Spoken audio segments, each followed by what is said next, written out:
আসসালামু আলাইকুম দাদা, কি করতেছেন? মাশাআল্লাহ, কত সুন্দর সুন্দর করলা দেখতে পাইতেছি বাড়ির মধ্যে। এত সুন্দর করলার বাগান কিভাবে করলেন? হ্যাঁ, এটা আসলে উদ্দেশ্য করে লাগানো হয়েছিল না। ওই বাজার থেকে করলা আনছিলাম খাওয়ার জন্য আর কি কিনা।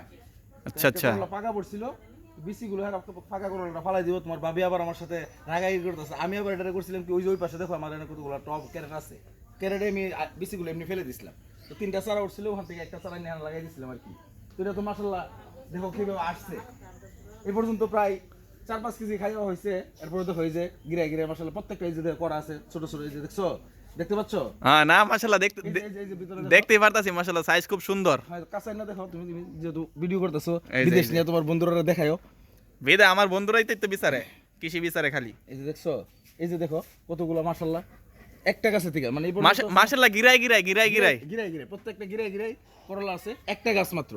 এরপরে তোমার ভাবি আবার এটা ইয়া করে না, রাখে না। পরে আমি ওইদিন বললাম আর কি, যেটা বাইসনা দিয়া দিয়ে দেখো খাইতে পারবা। তো এই পর্যন্ত মাশাআল্লাহ অনেকগুলা। ওই যে ওই পাশে দেখো একটা কত বড় হয়েছে, দেখতে পাচ্ছ? ওই পাশেরটা প্রায় 2.5 কেজি হইব। ওইটা আড়াই কেজিতে কম হইতো না, আপলে আর বেশি যারা কম হইতো না এই আর কি। না মাশাআল্লাহ সাইজগুলো খুব সুন্দর। এই যে বাড়ির মধ্যে এত সুন্দর করলা। ওই যে একটা পাইকা গেছে।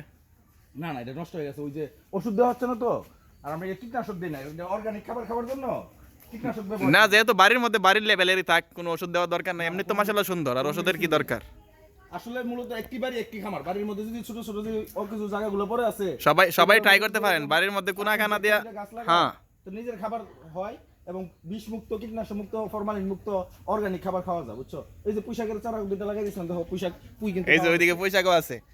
মাশাআল্লাহ ধরতে গেলে ক্ষেত লাগেনি, কোনাখানা জায়গা থাকলে আর এই যে কোনার মধ্যে একটা বেগুন গাছ, প্রস্তুতি ভালো থাকলে। এই যে দেখছো, এই যে। এটাকে বলা হয় শিকনাথ বেগুন, বুঝছো?